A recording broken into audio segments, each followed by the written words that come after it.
திருச்சியிலிருந்து தஞ்சை செங்கிப்பட்டி செல்லும் வழியில் விஜய்க்கு தாவேக்காவினர் திரண்டு உற்சாக வரவேற்பு அளித்து வருகின்றனர். விவரங்களை செய்தியாளர் ராஜகுமரன் வழங்கிட கேட்கலாம். ராஜகுமரன் வணக்கம், விவரங்களை சொல்லலாம். தமிழக வெற்றி கழக தலைவர் விஜய் தற்பொழுது செங்கிப்பட்டியை நெருங்கி சென்று கொண்டிருக்கின்றார். சானூரப்பட்டி என்கின்ற கிராமத்தை கடந்து செல்லக்கூடிய விஜய்க்கு உற்சாகமான ஒரு வரவேற்பினை தமிழக வெற்றி கழகத்தினுடைய தொண்டர்கள், விஜயினுடைய ஆதரவாளர்கள் வழங்கி வரக்கூடிய காட்சிகளை காண்கின்றோம். இன்னும் சற்று நேரத்தில் செங்கிப்பட்டியிலே தாவேகா தலைவர் விஜய் உரை நிகழ்த்த இருக்கின்றார். செங்கிப்பட்டி என்பது திருச்சி, தஞ்சாவூர் மாவட்டங்களுக்கு இடைப்பட்ட பகுதியாக இருக்கின்றது. இப்பொழுதைய அரசியல் சூழ்நிலையிலே திமுக வலிமை மிக்க பகுதியாக இருக்கக்கூடிய டெல்டா மாவட்டத்திற்கு தமிழக வெற்றி கழக தலைவர் விஜய் சென்றிருக்கின்றார். வழக்கமாகவே திமுகவிற்கு எதிரான விமர்சனங்களை அதி தீவிரமாக முன்வைக்கக்கூடிய விஜய் திமுக வலுவாக இருக்கக்கூடிய பகுதிகளிலே என்ன மாதிரியான விமர்சனங்களை முன்வைக்க போகின்றார் என்பதுதான் இன்றைய தாவேகா தலைவர் விஜயினுடைய உரை வீச்சின் மீதான மிகப்பெரிய எதிர்பார்ப்பாக இருக்கின்றது. அது மட்டுமல்லாமல் விஜய்க்கு மிகப்பெரிய ஆதரவாக இருப்பது பெண் வாக்கு வங்கி என்று சொல்லப்பட்டது. ஆனால் அந்த வாக்கு வங்கியிலே ஒரு சேதாரத்தை ஏற்படுத்தக்கூடிய விதமாக சில நிகழ்வுகள் அரங்கேறி இருப்பதாக பார்க்கப்படுகின்றது. அது தொடர்பாக விஜய் ஏதேனும் பேசுவாரா? நீதிமன்ற வழக்கு இருக்கக்கூடிய சூழ்நிலையிலே அது குறித்து ஏதேனும் விஜய் இன்று பேசுவாரா என்பது உள்ளிட்ட கேள்விகள் எல்லாம் இருந்து வருகின்றன. ஆனால் ஒவ்வொரு நாளும் விஜயினுடைய பிரச்சார கூட்டங்களுக்கு எப்படி பெண்கள் அதிக அளவில் வந்து விஜய்க்கு ஆதரவு கொடுப்பார்களோ அதே போன்ற ஒரு பெண்களின் பெரும் அளவிலான எண்ணிக்கையை இன்று பார்க்க முடிகின்றது. இன்று வந்திருக்கக்கூடிய பெண்களும் அதே உற்சாகத்தோடு தமிழக வெற்றி கழக தலைவர் விஜயை வரவேற்பதற்காக காத்திருக்கின்றார்கள்.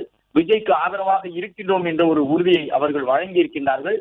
விஜய் இந்த முறை மிகப்பெரிய வெற்றியை பெறுவார், அதற்கு உறுதுணையாக பெண்களுடைய வாக்கு வங்கி இருக்கும் என்ற தகவலை தொடர்ந்து அவர்கள் சொல்ல கேட்க முடிகின்றது. எனவே தாவேகா தலைவர் விஜய் இன்று பேசும் பொழுது அவருடைய உரைவீச்சு எவ்வாறு இருக்கும்? திமுக மீது பெரிய அளவிலான விமர்சனத்தை முன்வைப்பாரா? தன்னை பற்றி வெளிவரக்கூடிய செய்திகளுக்கு பின்னணியிலே ஏதேனும் ஒரு அரசியல் கட்சி இருக்கின்றது என்கின்ற ஒரு பகிரங்கமான குற்றச்சாட்டை தாவேகா தலைவர் விஜய் இன்றைக்கும் எழுப்பக்கூடுமா என்கின்ற எதிர்பார்ப்புகள் எல்லாம் இருக்கின்றன. இந்த நிலையில்தான் வழக்கமான உற்சாகத்தோடு விஜயும் வந்து கொண்டிருக்கின்றார். துவாக்குடி உள்ளிட்ட இடங்களில் எல்லாம் விஜய்க்கு எவ்வளவு உற்சாகமான வரவேற்பு வழங்கப்பட்டது என்பதை பார்த்தோம். இப்பொழுது அந்த செங்கிப்பட்டியை விஜய் நெருங்கி சென்றிருக்கின்றார். இன்னும் சற்று நேரத்திலே செங்கிப்பட்டியிலே அவர் உரை நிகழ்த்த இருக்கின்றார். டெல்டா மாவட்டங்கள் தொடர்பாக விஜய் என்ன பேசப் போகின்றார் என்பதும் ஒரு முக்கியமான எதிர்பார்ப்பாக இருக்கின்றது. சட்டப்பேரவை தேர்தல் நெருங்கி வந்திருக்கக்கூடிய சூழ்நிலையில் தமிழக வெற்றி கழகத்தினுடைய தேர்தல் பரப்புரை கூட்டமும் வேகம் எடுத்திருக்கின்றது. இன்றைய நாளிலே அதிகப்படியாக பயணங்களை மேற்கொள்ளக்கூடிய தமிழக அரசியல் கட்சியின் தலைவராக விஜய் இருக்கின்றார். ஒரு கட்டம் முறை விஜய் வெளியில் வரவில்லை என்றார்கள். ஆனால் இப்பொழுது வாரந்தோறும் வெளியில் சென்று மக்களை சந்திக்கக்கூடிய ஒற்றை அரசியல் தலைவராக தமிழக அரசியல் களத்திலே விஜய் தன்னை நிலைநிறுத்திக் கொண்டிருக்கின்றார்.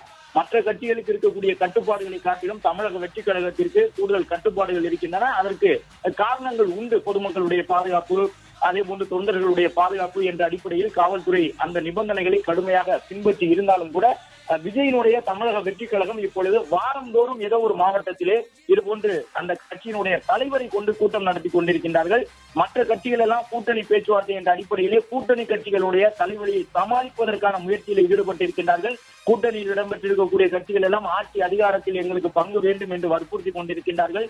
பல்வேறு மூத்த தலைவர்களை கொண்டு அந்த கட்சிகள் எல்லாம் கூட்டணியை எப்படி உறுதி செய்வது என்கின்ற ஒரு போராட்டத்தில் இருக்கக்கூடிய நிலையில் கட்சியினுடைய தலைவர்களும் தலைமை அலுவலகத்தில் முடங்கி இருக்கின்றார்கள். ஆனால் தாவேகா தலைவர் விஜய் தொடர்ச்சியாக மக்களை சந்தித்துக் கொண்டிருக்கின்றார். எனவே 2 மாதங்களுக்கு முன்பாக வரை வீட்டை விட்டு விஜய் வெளியில் வரவில்லை, விஜய் மக்களை சந்திக்கவில்லை என்றார்கள். ஆனால் இப்பொழுது மக்களை வாரந்தோறும் சென்று சந்திக்கக்கூடிய ஒற்றை அரசியல் தலைவராக தமிழக வெற்றி கழக தலைவர் விஜய் பரிணமித்திருக்கின்றார் என்பதை பார்க்க முடிகின்றது. எனவே இன்று நடைபெறக்கூடிய இந்த கூட்டத்தை தொடர்ந்து அடுத்தடுத்து புதுக்கோட்டை மற்றும் தென் தமிழகத்தின் பல்வேறு மாவட்டங்களுக்கும் விஜய் செல்ல இருக்கின்றார். எனவே தாவேகாவை பொறுத்தவரை இனிமேல் அவர்கள் பெரிய அளவில் மக்களை சென்று சந்திக்கவில்லை, மக்களை அவர்கள் அணுகி செல்லவில்லை, தேர்தல் பரப்புரையிலே ஈடுபடவில்லை என்று சொல்ல முடியாது. விறுவிறுப்பாக சுறுசுறுப்பாக இயங்கக்கூடிய கட்சிகளில் முதன்மையான ஒரு கட்சியாக தமிழக வெற்றி கழகம் தன்னை நிலைநிறுத்திக் கொண்டிருக்கின்றது.